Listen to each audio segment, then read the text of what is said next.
Okay. Oops, there we go.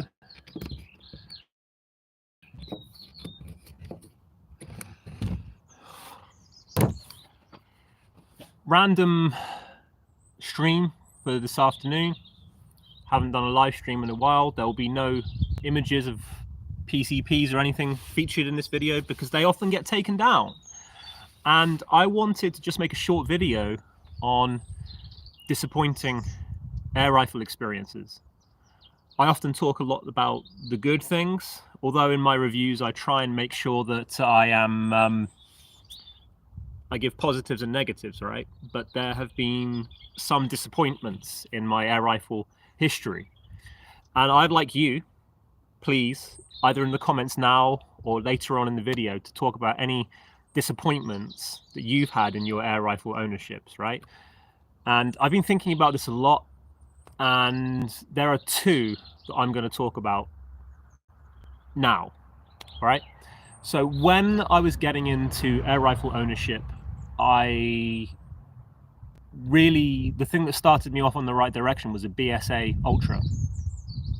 And part of me wishes that I never sold that gun, but you live and learn. And one of the guns that I was really interested in was the FX Wildcat. And I know that you will have heard me a lot of times on the channel not speak very highly of FX, and this is the reason why. So I went to a shop to purchase an FX Wildcat, but for whatever reason I purchased the Dreamline because it seemed cool to me that it kind of looked like a Wildcat and that you could modify it and change it into different kind of guns. I thought that was a really neat little feature. I liked how light the gun was, how cool it looked, and the pointability, and it was a bullpup, and I loved the look of bullpups and all that. And I was really excited to get it home and use it. And the gun shot okay. Like when I reflect back on it, it shot like a PCP, like you would expect. But the thing, and the reason why it was so disappointing for me, was because the magazine would jam. And the truth is, when you're spending about £1,000 on something, you don't expect those sorts of things to happen. And the truth is that it ruins your sort of appreciation for the brand. So that one, I've used FX since, and I'm going on record here as saying that they can be really enjoyable, good guns to use that are accurate whilst I've had them in my ownership. So when I've had them on loan from shops and people, right? But it really did put me off to the point where I would never buy one again. And it was that one experience, although I got my money back and I may have burnt a few bridges at the particular gun shop that I was talking with at the time,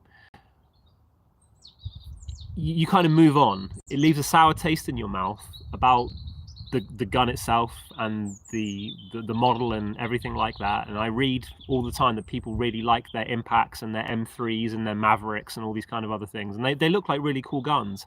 However, I still can't get over the fact that from my first experience of spending my own money on the gun, I was so disappointed with it.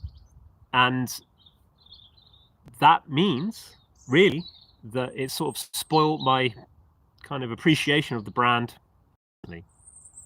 Now, again, that's not to say that I haven't used FX since and enjoyed them. The Crown that is featured on the channel I thought was I particularly enjoyed. But there's another brand that I'm going to contradict myself on here, right? And I think it's important to mention this. So, I've never told this story before. I was very disappointed with an Air Arms Galahad. And you're going to think, well, okay, Chris, from what you're saying now, it's sort of spoiled what you said previously, and I'm open to that, okay? And if you want to criticize me for that, that's absolutely no problem. But let me tell you the story about the Galahad, and you can chime in and tell me whether I'm a silly boy or not. I was in a gun shop, and I was actually purchasing a Wirac HW100, and I saw the Air Arms Galahad on the wall, and I thought it looked like the coolest thing I'd ever seen. I was like, well, what's that? And I didn't really know much about the gun at the time, and he said what it was. And I said, well, listen, I'd like to give that a try. And I knew of Air Arms. I didn't really know of the Galahad, but I knew of Air Arms, and I thought, well, listen, I'll give it a shot. What, there's a pun intended there. I haven't got nothing to lose. I should just give it a try, right? And the gun never shot properly. I think there was something wrong with it. And it got to the point where sometimes you would cock the gun and the pellet wouldn't index and the pellets would get stuck inside. And the thing to do when that happens is not to keep firing, because you're just going to jam the gun. But again, when you're spending the best part of £1,000 on something, you don't expect it to function like that. And under like consumer regulations, I returned it because I didn't have a purpose.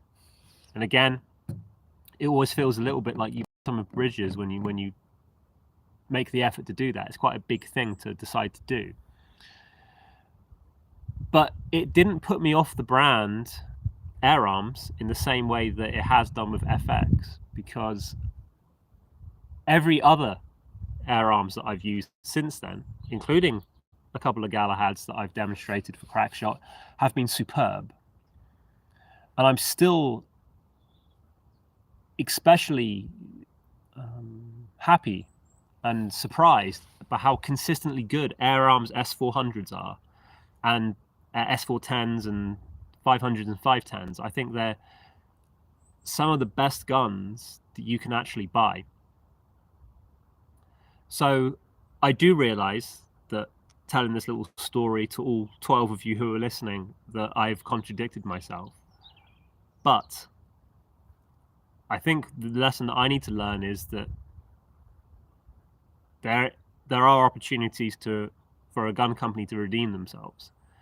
And what that means is that you need to have a good experience with the guns.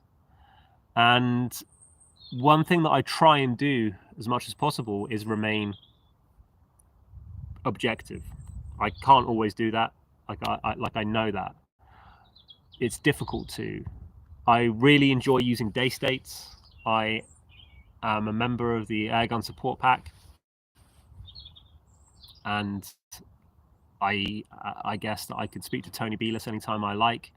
So I have an investment in day state, but I'm very complimentary about other gun manufacturers as well. I really like Wirac. They're fantastic guns. I really like BSAs. I really like Air Arms. To me, they're very close to day states. And when I read forums, which I'm not a member of any, but I read them all the time, and I know that other people are saying similar things to me in terms of how they can be disappointed with guns. And for every one person that has had a bad experience with a gun, there will be 25 people that have had a really positive experience. So part of it is luck of the draw, but I think the reality is that when you're paying the kind of prices that air guns are now, you do expect perfection. And this is often seen in some of the videos online. Now, like, I'm not going to name any names, but I think that when you just see the same hole being punched into a paper target all the time, and you're not really sure of the distance at which they're shooting, it doesn't really mean very much. And it's unfortunately become what people expect. So it's very rare for me to be able to kind of elicit, I think, a honest dialogue about what I'm actually offering on the channel. But maybe that's a conversation for another day. So I'm going to leave it there because it's approaching 10 minutes. And I just want to finish off with something that I started with. So if you've ever been disappointed with a PCP purchase, mention it. I'd like to hear about it in the comments. Did the gun change your opinion on the company? Was there anything that you could have done to help fix it, maybe? What was the gun?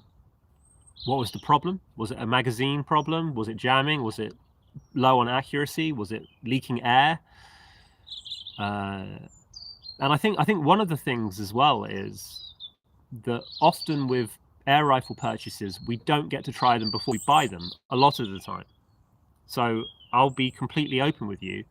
When I brought my Red Wolf, I didn't try it. And that's a gamble. That's a big risk. I had watched many videos. I had read extensively about the gun, but I saw it and I bought it, and luckily it surpassed every expectation I could have had. And I think that when I think about air rifles, there are some that are a bit elusive. So when I think about things like, I've forgotten the manufacturer of them. It will come back to me in a minute, but they're from the Ukraine. They had a really nice looking bullpup, and I've just forgotten its name, which is embarrassing. And you can never find them. The only chance that you could ever get to really use them is if you were to order them online, right? And I was always a bit reluctant to do that because you're never really sure what it was you were going to get. And I remember the gun, when I'd read about it, I think that when they were imported, they were full power, or they were over 12 foot-pounds. So the importer would reduce them below 12 foot-pounds, and they had problems with their power. It will come to me in a second, the gun that I'm trying to remember. I remember it was a bullpup, and they made a few versions of it. There was a short one and a long one, and it was something like 550 pounds. And part of me wishes that I had taken a chance on at least giving it a try, because at least then I guess you could have sold it on if you didn't like it. I mean, I don't agree with selling stuff if you know it's faulty. I think that's a problem. And if you do that, then you need to have a word with yourself, right? I think you got to have a bit of kind of scruples in what it is that you're doing. Why have I forgotten the name of that gun? I'm going to keep talking to you until I remember it, because it's embarrassing. If anyone could tell me in the chat, it's a bullpup, and it was made by a Ukrainian company, and I think that their factory may have got dismantled in the crisis that's happening in the Ukraine. But it will come to me in a second, and it looked really smart. And I would see some reviews. Zabroya Kozak, that was the one. So I would still love to try a Zabroya Kozak. I think they look absolutely fantastic. And there was also the Zabroya Hortesia, I think. And so I'm going off what I've read, right? So I would read about the Zabroya guns, and I would often hear that they were underpowered, or they were overpowered, and they had erratic shot strings and all sorts of problems. But then I've also heard reports from people that they actually prefer them to their HW100s. So obviously different people have different interpretations of what works and what doesn't for them, but we sort of suffer a little bit in not being able to try these guns. And what I try and do, at least I attempt to do on the channel, is when Crackshot generously give me the guns to show you all, I just want to show you what it's like for a normal guy who isn't particularly good at shooting but enjoys the sport, of what I'm capable of.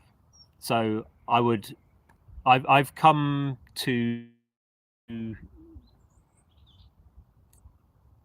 I've realized that I'm not going to win any competitions, or I'm not going to become a sniper and be famous for my accuracy of my shooting. But what I thought I could be famous for would be just giving you an honest insight into how these guns function and what they're like to use.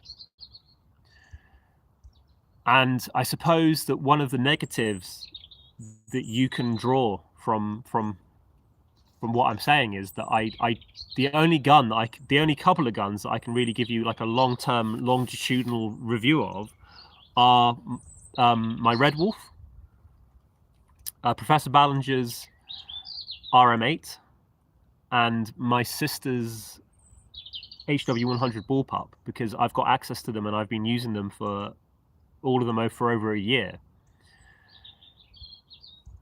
But given the fact that I'm really advertising these guns for Crackshot, and some of you might not be able to come down to Devon to try them, right? So the idea being, you're talking to someone who's very responsible and is always going to look after the guns. So quite often you'll see me when I'm shooting them on camera. That's all that I'm using them for. I might zero them in before I shoot the video, but most of the time, or a lot of the time, I don't even fill the air cylinders up on them. So they will just come full of air from the shop. And because other people will hopefully be owning these guns in the future, I think it's important for me not to use them very much, because although it's still a second-hand or a pre-owned gun, you want to kind of keep the amount of use it's got as low as possible. You get the point. Anyway, I went on for a little bit longer than I expected. I'm going to leave it there. Thank you for those of you who are still here watching. And thank you for all the support on the last video that I made. The video that I did last week on the HW110 has had over 5,000 views in 1 week. I would never have thought that would be possible. That's amazing for me. So thank you all for your support, positive and negative. I appreciate it all. And there'll be more to come in the future, okay?